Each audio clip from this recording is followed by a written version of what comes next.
Agora nós vamos falar de um assunto que movimentou o mercado essa semana, porque a Superintendência Geral do Conselho Administrativo de Defesa Econômico, o CAD, determinou essa semana a suspensão da moratória da soja. Essa moratória, ela se trata de um acordo estabelecido entre empresas signatárias de não adquirir soja de fazendas com lavouras em desmatamentos realizados após 22 de julho de 2008 no bioma Amazônia. O processo dessa suspensão teve início a partir de representações feitas por 4 entidades. Uma delas é a Confederação da Agricultura e Pecuária do Brasil, com quem nós vamos conversar agora. O Rodrigo Justus, ele é consultor de meio ambiente da CNA e vai nos contar mais sobre esse processo, sobre o que pode acontecer com essa decisão do CAD em relação à moratória da soja. Bem-vindo ao Hora H do Agro. Muito obrigada pela sua participação. Eu quero começar te perguntando, então, as razões. O que motivou a CNA a pedir a suspensão da moratória da soja? O que vocês enxergam de conjuntura do setor para que isso fosse levado ao CAD? E vou pedir, inclusive, para o senhor passar um pouquinho também esse histórico, então, porque isso é reflexo de uma decisão que vem sendo analisada já tem algum tempo também, né? Obrigada novamente. Conforme foi colocado, essa discussão da moratória da soja, ela é um tanto antiga. É preciso lembrar que no início, entre os anos 90 e início dos anos 2000, houve uma escalada de abertura de áreas na Amazônia, no Cerrado, os grandes incêndios, os grandes desmatamentos, né? Maior série histórica em 2002. E aí, naquela época, há mais de 20 anos atrás, não existia um monitoramento de imagem de satélite, um monitoramento que hoje acontece a cada 12 horas, inclusive automatizadamente. Não existia o cadastro ambiental rural, não existia nenhum mecanismo de controle efetivo. E daí houve uma pressão internacional sobre as tradings no Brasil de que esse desmatamento desenfreado que acontecia na Amazônia, né, ele era resultado da expansão da soja. E daí, como não havia mecanismo nenhum, não havia um novo Código Florestal, não havia mecanismos, inclusive, de punir os desmatamentos ilegais, face a isso, foi feito a moratória da soja, foi feito esse acordo de que as empresas não comprariam mais soja de áreas abertas depois de 2008. Acontece que em 2012 foi aprovado o novo Código Florestal e o Cadastro Ambiental Rural, e todas as propriedades estão demarcadas e conhecidas, e todas as propriedades elas estão monitoradas pelo próprio sistema do CAR, pelo IBAMA, pelos órgãos ambientais, inclusive pelas próprias empresas, a fim de evitar punições por aquisição de produtos de área de desmatamento ilegal. Então, a moratória da soja em si, face a mudança da legislação, a mudança da tecnologia, a transparência que só no Brasil tem, nenhum país do mundo tem um cadastro onde as áreas dos produtores podem ser verificadas por qualquer cidadão, né? Face a tudo isso, a moratória ela perdeu todo o sentido. Além do que, a maior parte dessas empresas recebem bilhões e bilhões de reais em incentivos fiscais, que são impostos que deixam de serem pagos. E esses incentivos, eles visam o desenvolvimento das regiões onde elas estão instaladas.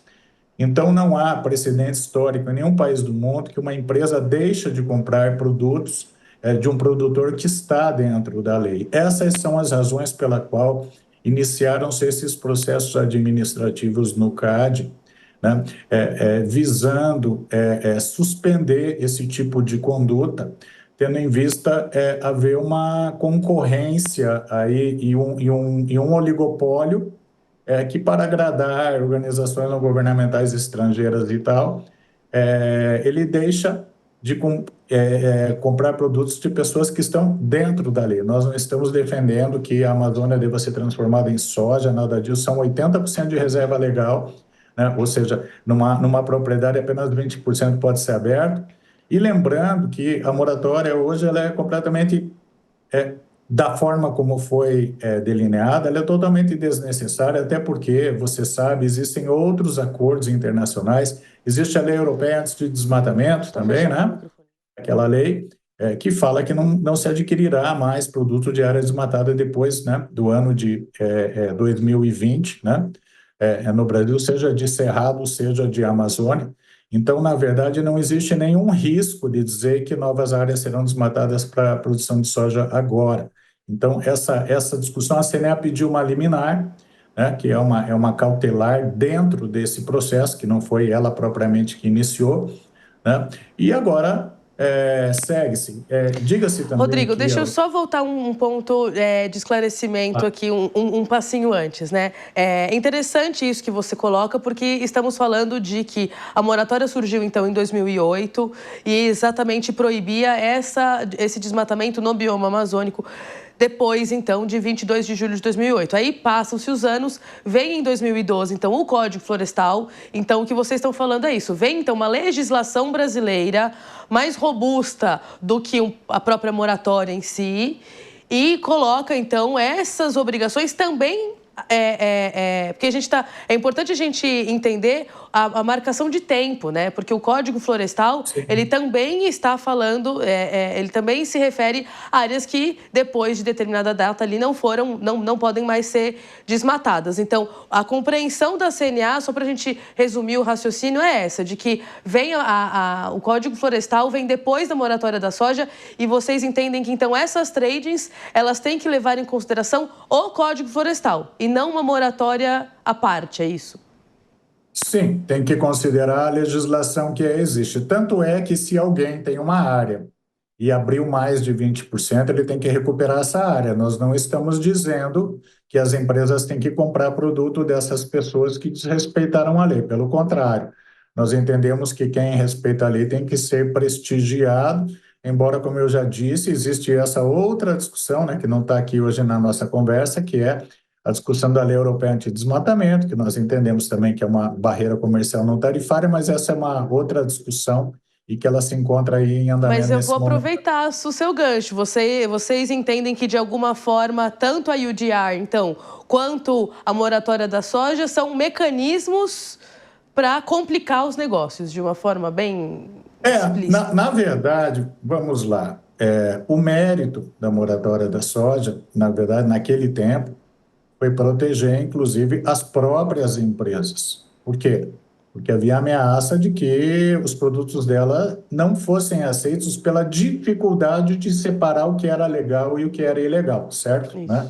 Então, quanto a isso, ninguém está dizendo que não se deve verificar, né, a procedência, a legalidade e o compliance dos produtores, não é isso.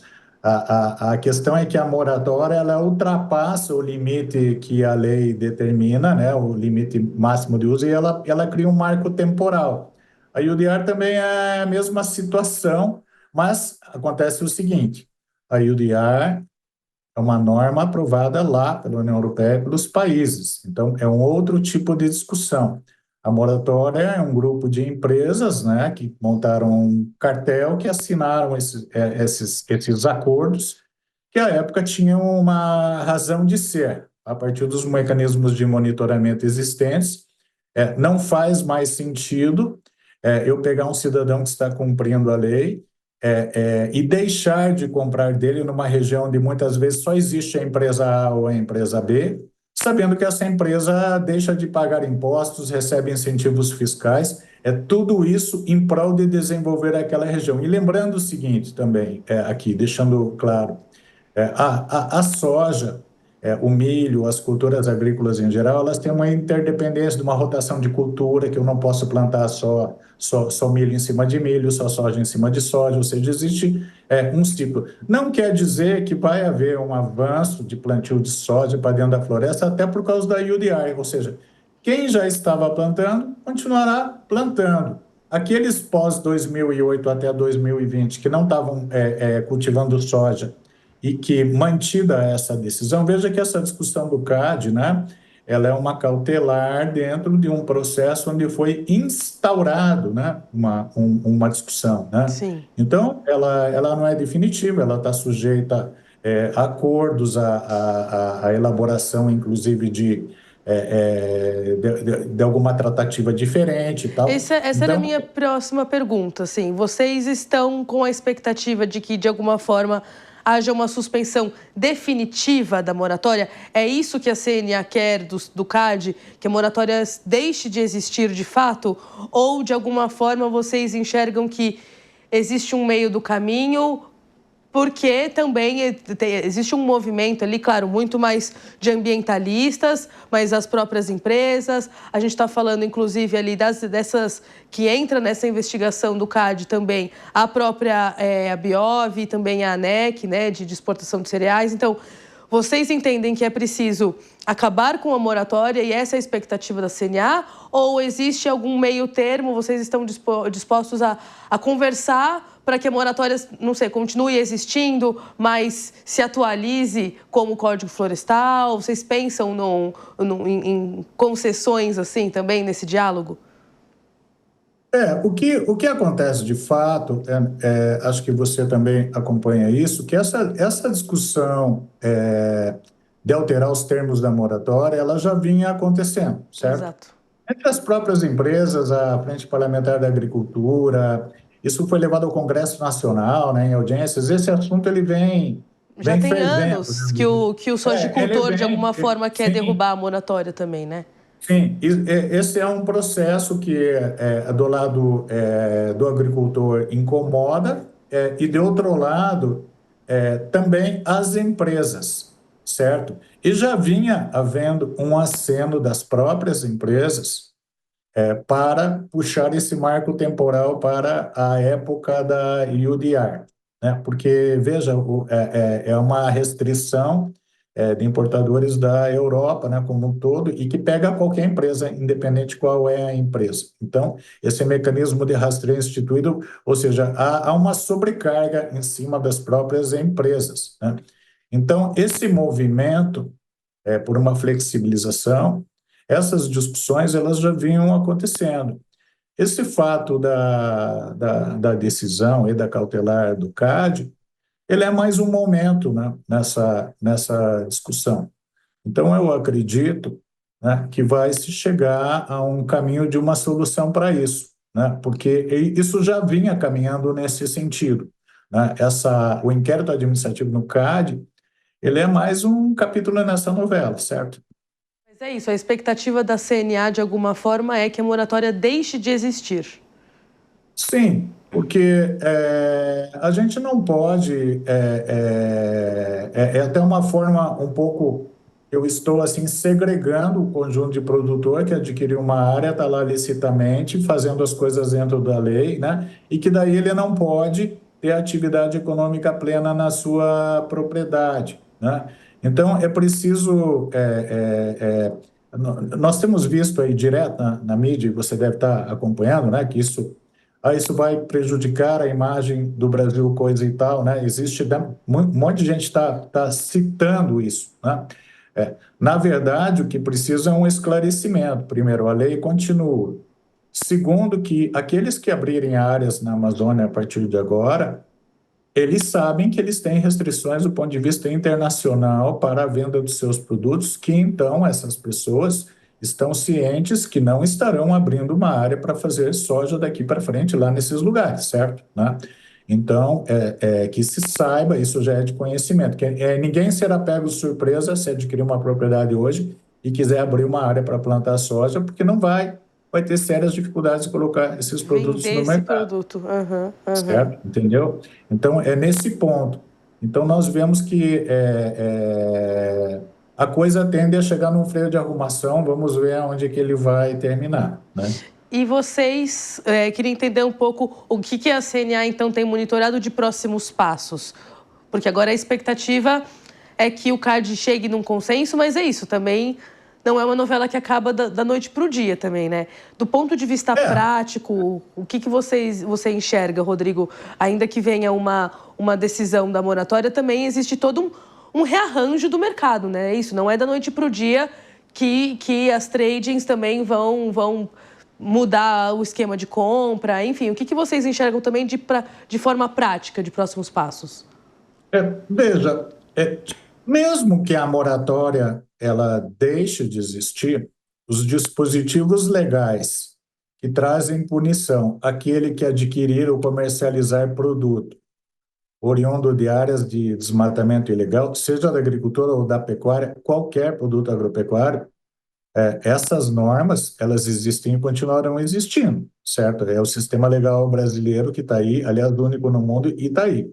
Então, nesse ponto, né, continuar existindo. Agora, o processo administrativo do CAD, o inquérito, agora abre-se prazo para que essas empresas e todos esses aqui que estão participando dessa lista, e é uma série, né, de empresas, acho que é mais de 30, dentre outras, né, elas irão se defender, apresentar seus argumentos, né? O CAD tem seus mecanismos também de conciliação e ajustamento, né? Como se resolvem outras questões, né? Então, o processo administrativo, ele segue. Essa decisão aqui dada, essa cautelar, ela é um passo dentro de um processo administrativo, certo? O que nós queremos é a segurança jurídica para o produtor e que ninguém seja prejudicado, principalmente por estar cumprindo a legislação. Nós queremos uma isonomia, uma equidade no tratamento aí dos produtores.